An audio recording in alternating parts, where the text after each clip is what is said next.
If I had a nickel for how many times a weird-ass port of a Sonic game dropped for a big anniversary, I'd have at least 3. Sonic Frontiers is the latest big focus mainline 3D Sonic game that has utterly conflicted the minds of many more than the last 3D Sonic game, which collectively gave the fandom trauma with the power of a fairly disappointing game.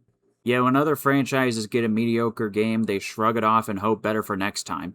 With Sonic, though, that turns the community into feral beasts. Now, those who have watched my newer style of videos may have realized that I've referenced Sonic Frontiers more times than the average human being that talks about anything but Sonic. Whether it's relevant or not at all, I somehow find a way to bring it up for whatever gosh-forsaken reason. I actually really like Sonic Frontiers. I think it's a boatload of fun. God, it isn't stellar or anything, but I have way more fun with it than I spend time counting my problems with it. It's one of those games that's kinda janky and strangely built with a weird-ass art direction, but the foundation is interesting enough to make it compelling to play, which is helped by how solid the controls feel, in my opinion. But today, I'm not here to glaze over this weirdly controversial game. No, I'm here to bitch. The Nintendo Switch 2. Quite a fun console this is. It's pretty darn powerful, it's got goated exclusives, and trying to hack it means cutting all online functionality, denying you access to digitally downloaded games. And I only buy full game carts for this reason. But most importantly, it can play older Switch 1 games at drastically better quality. For a price. Most of the time, an enhanced way to play a Switch 1 game is usually accessed by just popping in the car and downloading an update to improve the frame rate and resolution. Or you can go and download the Nintendo Switch 2 edition from the eShop. Sometimes the upgrade will cost money, but it's usually no more than like $20. That is, unless if you're Sega.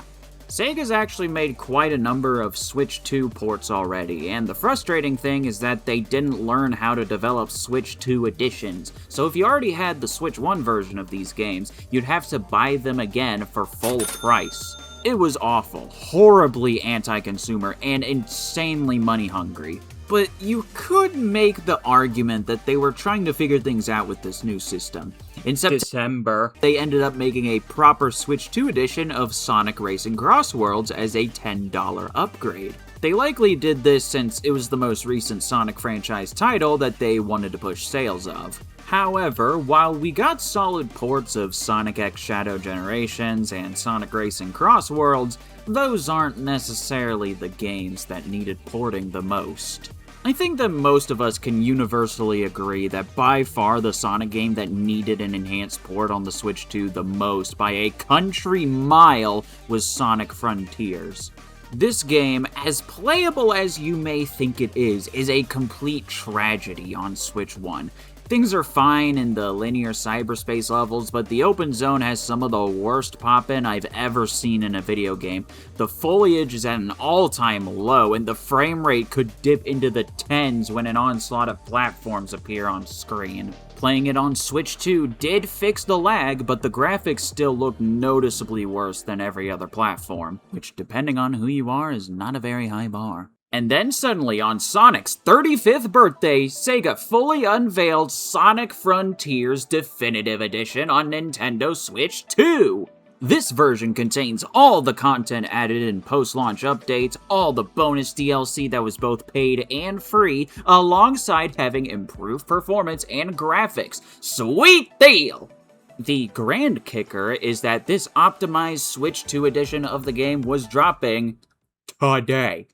Whoo-wee, a shadow drop! A beautiful surprise present that would have totally been really impactful if it didn't leak months in advance. Yeah, this ended up being a surprise to absolutely no one. As soon as Frontiers Definitive Edition was listed from numerous sources as an upcoming Switch 2 game, the cat was out of the bag and everyone was speculating on what all it would add or fix. And despite everything I'm about to say today, that is horrible for Sega, and I empathize with them heavily. It made expectations go way out of proportion for something that was just supposed to be a surprise birthday present. Despite this leak, though, I was pretty stoked. I never bought the Switch 1 version due to how, blatantly trash it looked. So I was personally excited to jump in with an official 60 FPS handheld port of this game that didn't require nuking the graphics on Steam Deck. However, what we ended up getting has to be one of the most anti-consumer stunts that Sega has pulled on this franchise in a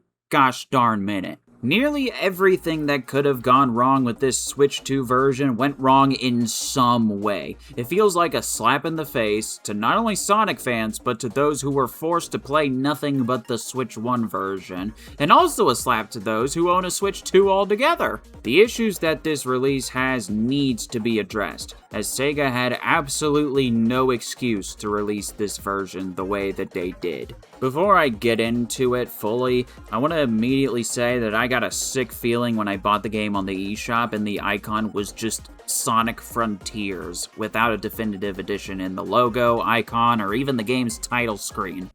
This is going to be fun. Alright, so let's go over what this version includes one more time. The price of the base Sonic Frontiers on other platforms was slashed to $40 US, while the digital deluxe versions have dropped to $50 US. Sonic Frontiers Definitive Edition is $50 US, similar to the digital deluxe versions. This version includes the base game, the digital deluxe content, which includes a costume for Sonic and the extra collectibles given to you when you start a new save, all the free DLC costumes, and all the post-launch content that includes extra modes, quality of life fixes, extra challenges, and of course, the Final Horizons campaign where you play as 3 additional characters. Sounds like a lot, doesn't it? So here's the thing with all these inclusions. The only inclusion here that you can't get for free are the digital deluxe goodies like the outfit and the extra collectibles. This means that this version is practically just the digital deluxe version in disguise. But this is the definitive edition. That means all DLC from every single aspect is included in the package, right? Nope! You see, over in Japan, if you pre-ordered the game, you get this exclusive Corone DLC pack. This includes a skin for the Cocos you collect around the world, some extra sound effects for the game, and a sick outfit for Sonic to wear. It looks dope! But this never ended up releasing outside of Japan, and every other country had to weep with these shit-stained gloves and boots. This was the one opportunity where they could have globally included this DLC, and they just wasted it. The only way us Americans can use this sick VTuber DLC is by modding the PC version of the game. Damn it, Sega, we like VTubers as well. The problem with this whole definitive release so far is that everything included can already be accessed by downloading free updates to your system. All the content isn't that large in file size, so it's not like physical owners of previous versions of Frontiers are getting a game with 0 data on it. Back when Frontiers first launched, yeah, I thought it had problems, but I never got the feeling it was missing anything, even if the final boss is extremely rushed by cobbling together a fairly safe Ikaruga clone. The only thing that physical owners are missing out on is the digital deluxe outfit, since you truly can't buy that separately. So even with there being nothing new to add to the table here, I can at least say that it is really nice to finally have a physical version complete with all the added content to improve the game in one nice little compact package. I'm shooting Sonic and myself. Definitive my ass, Sega! Sonic Frontiers Definitive Edition was released on a game key card. For those who do not know what a game key card is and why this is a massive problem, game key cards are a type of game card on the Switch 2 that doesn't contain any actual data on the card itself, but instead prompts you to download the full game when you insert it into the console. Unlike an incredibly lazy download code in a box, you have to have the keycard inserted into the system in order to play it, while the game is still fully downloaded on your console and taking up a lot of space. Third-party companies have cheaped out majorly in order to get their most basic ports onto Switch 2 via this method, since it's the absolute cheapest to produce. But it means that literally nothing is being stored on these cards but a code that the system detects to prompt you to download the game while it's inserted. Buying these dumb keycards is flat out worse than buying the game digitally to me as a physical collector, because it does nothing but add an extra step if you want to play a digital game. And I mean, I guess you still technically own it, but wait till Nintendo's servers shut down and you can't download it anymore. This whole thing is largely on Nintendo for making very few options for devs to produce their physical Switch 2 games, at least at launch, but most of these companies could absolutely afford putting these games on a full cart. And I just want to add this part in as to not confuse people. I don't hate the idea of game keycards. It ultimately is a better scenario than having a download code in a box, and it does mean that games that legitimately can't fit on the cart can have some kind of physical version. The two examples that have come out as undeniably needing the keycard are Final Fantasy VII and Star Wars Outlaws. Final Fantasy is over 100 gigabytes and can't fit on the card no matter how much compression gets done, and Star Wars Outlaws requires the faster digital game streaming in order to even run properly. So for those examples, I can understand needing the keycard. Basically what I'm trying to say is, I don't hate the idea of keycards, I just think that they get used way too much.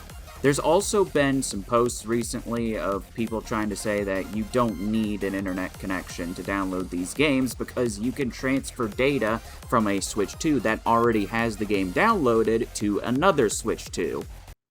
Yeah, you can do that on Steam too, this ain't a new thing. Since it's Nintendo's console, they're usually the ones to crank out full cart releases for their major exclusives, but there have been some pretty incredible third-party releases that have dedicated themselves to the full cart. Cyberpunk 2077 blew everyone's socks off by cramming the entire game and the DLC onto a 64GB cart. Atari's been cranking out a lot of collections that contain the full cart, and indies have been massively consistent with having their games fully loaded onto the cart. There's no excuse for the vast majority of these games to resort to this dumbass keycard. What makes this worse is that Sega seemingly addressed this issue back when they released Sonic Racing Cross Worlds on Switch 2. See, a pattern I've noticed with Nintendo Switch 2 editions is that if you release them physically, they are forced to fully be on the cart.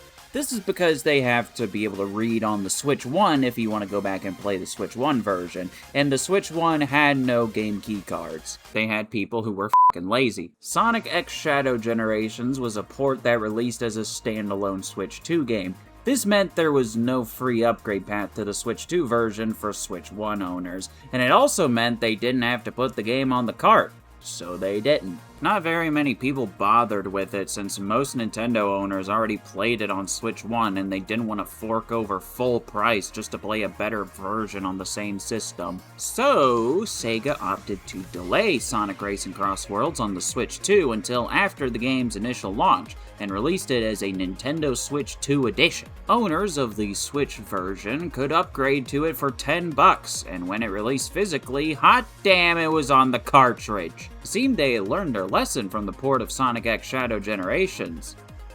They didn't. They could have very easily made Frontiers a Switch 2 edition. It's the same game that was released on a full cart on Switch 1, but it just looks a bit better. But it seemed like they had learned nothing, because even if you own Frontiers on Switch digitally, you can't download the definitive edition for free, not even at a discount. Freaking Minecraft let you do that when they swapped over to Bedrock. It's a slap to the face for those who swore by the Switch 1 version in hopes that it would perform better on the next Nintendo console, and Sega said that the effort should require maximum money. The only connection the two versions even have is that you can transfer your save data from the Switch 1 version to the Switch 2 version. Again, why could this not be a Switch 2 edition? Do you understand how blatantly false advertising it is for Sega to market that all of the DLC and updates are here in one convenient package, only for you to require to download the entire game to the console? Isn't that the whole point of having a preserved physical release? And by the way, if your Switch 2 gets banned because some 1080 IQ genius inserted a MIG-switch card into your system with duplicated copies of games, or if a used copy of a game was used for hacking purposes, you can't download game keycard games at all, even if you own them. Nintendo and Sega are doing an anti-consumer fusion dance to form the most depressing display of how little game ownership matters when it's digital. And somehow they seem more generous than what Sony just announced. But let me take a step back. If you're a digital-only Nintendo Switch 2 user that has never played Sonic Frontiers before, is this at least a solid version of the game? And if I'm being perfectly honest, yeah, I mean, it's alright, it's kinda eh. This version's a little tricky to recommend because it isn't particularly an impressive port, but it can provide a playable experience. The game defaults to the performance mode when you open the game, which is 720p 60 frames per second. Even for an open-world-esque game, 720p is pretty darn below the standards of resolution nowadays, but I personally do prefer sacrificing resolution if it means getting a better frame rate.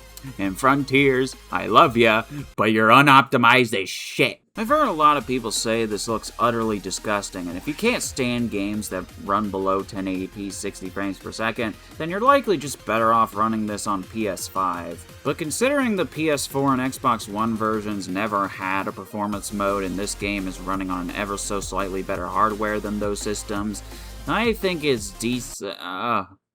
Oh god, what the hell, am I on the Nintendo Wii? Yeah, for performance mode, the game pretty much hits 720p all the time in docked mode, but in handheld, it's a lot more dynamic, ranging from 720 to the 550s or something. I don't know, I'm not a tech wizard. But when you reach Oranos Island, which is the last world in the game, that frequently tanks to the 480p range, possibly lower, and it looks like someone spread chili fingers all over your screen.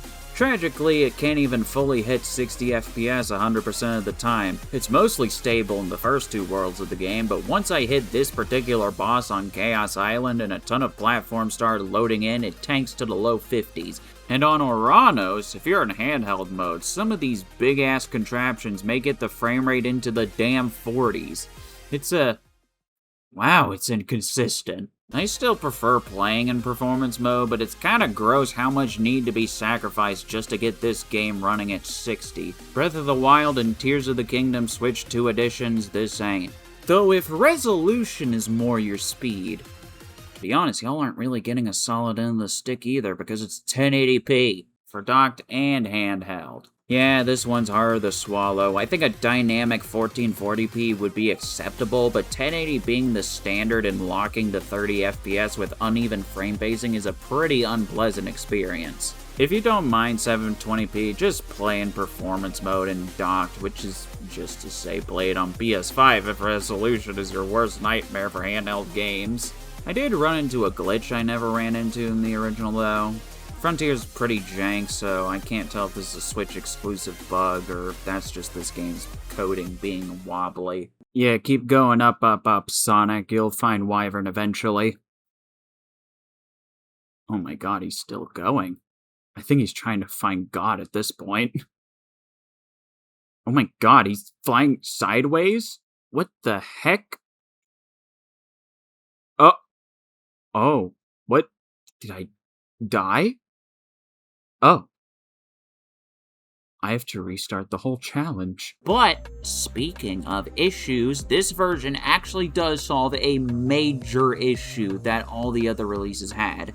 The draw distance on enemies and assets like platforms, rings, and springs were pitifully small in the original. Often you'd be running at high speeds and a giant platforming challenge will just pop straight into your face out of nowhere. It was completely jarring and made the immersion not exactly high. The more you play, you kinda tend to not focus on how egregious it is, but spectators no doubt will notice this heavily. The Switch 2 version, somehow, for some reason, increases the draw distance by a country mile, and it makes all the platforming challenges far easier to see in the distance. And no joke, it actually does a lot to improve the game. I have no idea why this wasn't patched into other versions, but actually being able to see a cool platforming challenge far away and wanting to go attempt it helps the exploration aspect of the game a lot. They didn't crank it to max. If you look really far away, you'll still notice stuff popping in, but it's to the point where now it feels like a non-issue when you're playing normally. It's just dumb that this extremely important fix is only on the Switch Switch 2 version, which, as established by my framerate talk, is an extremely mixed bag of a port. So if you want a different version with increased draw distance, modding the game on PC can outright remove that draw distance altogether. So, I mean, if this version fixes the pop-in issues, then holy cow, what else could it have fixed? There's a lot of tiny little graphical bugs in the original that never got addressed, but maybe this version fixes them. That's rich coming from me. Apparently, the power boost trail more accurately aligns with Sonic vertically, but that's so hard to notice unless you've played the other versions 20 times that I didn't even notice until someone pointed it out. Aside from those things, they didn't fix anything else at all with this release.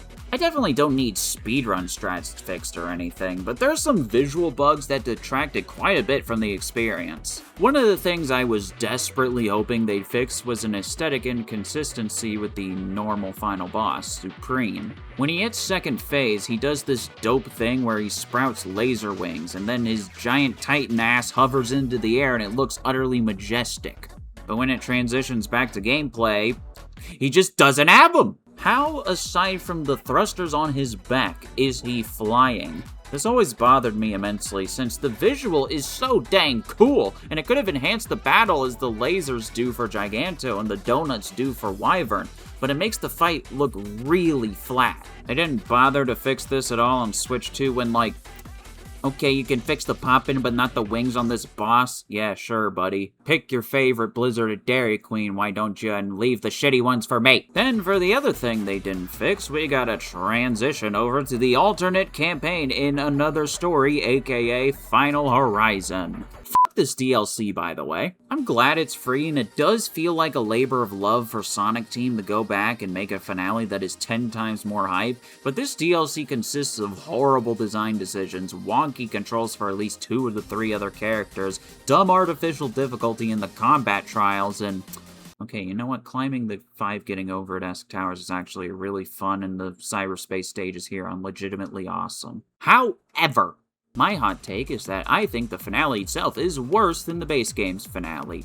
Yeah, it's far more hype, I mean, look at how powerful this aura is, but the actual true final boss they added is genuinely really poorly designed. It's stupidly cryptic on how you're supposed to beat the boss at all through targets you can only hit by sidestepping and side-looping incredibly vague spots on his back. I feel insane when I say that I think the folks who enjoyed this boss have either already fought it several times or had their Twitch stream chat tell them what they need to do so they can beat it on their first try. Yes, I'm very salty. I hated this boss when I first fought it. But what I was hoping they'd fix is the fact that if you're close to the boss, the camera is completely obscured by these dumb trees and you have to time your perfect parry when these orbs come flying at you or else you'll lose a chunk of health. Well yeah, how about they don't fix it? Definitive edition, more like definitive execution of my soul. How hard is it to remove trees from a boss arena? Like, for Pete's sake, make them fall when the end storms into the scene. It can't be that hard to remove trees. It makes an already frustrating boss completely miserable, only being carried by its hype cutscene moments. I do think that the increased draw distance makes this DLC better by default, but it's such a hot mess that I usually skip it when replaying Frontiers. Though even though I think it's really lame, I do think it deserves to be immortalized on a physical disc. But, yeah, let's wrap this up. I know it sounds incredibly overdramatic, but this release has become part of the reason why modern gaming looks as bleak as it is for me. As I was writing this video, Sony has removed over 500 movies from their digital stores, removing access entirely for those who bought those movies. They announced that physical discs were no longer being produced after 2028, and to rub salt in the wound, they're closing down the PS3 and PS Vita stores.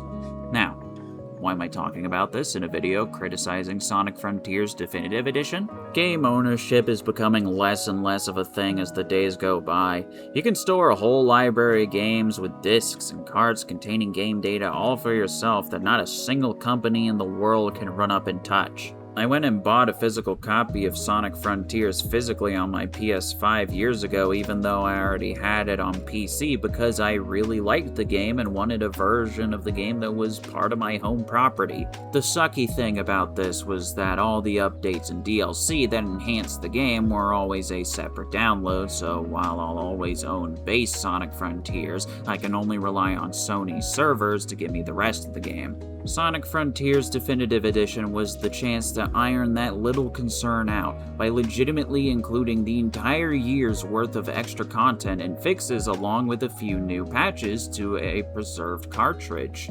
However, not only is this definitive version a little bit of a mixed bag, not only does it completely slap owners of the Switch 1 version in the face by not offering an upgrade path, but they cheaped out and only let you digitally download it from Nintendo's store or a dataless card that prompts you to download it from their servers. And if your Switch 2 is banned, or if Nintendo's servers ever go down one day, well, you're Frontiers Definitive Edition is nothing but a disappointing cash grab to squeeze money out of Frontiers enthusiasts that want their game to perform better on better hardware. Anything definitive about it can legitimately already be downloaded on PC or really any other platform if you don't mind the pop-in issues. As much as I enjoy Sonic Frontiers and I'm glad that a better version exists on a Nintendo platform now, man, this shit still feels insulting. Go support indie devs putting their entire games on an expensive Switch 2 cartridge instead, like Yooka Replayly, or Mouse PI for Hire, Super Meat Boy 3D, all those indies, go support them. That's the end of the video. Please admire my Burger King crown.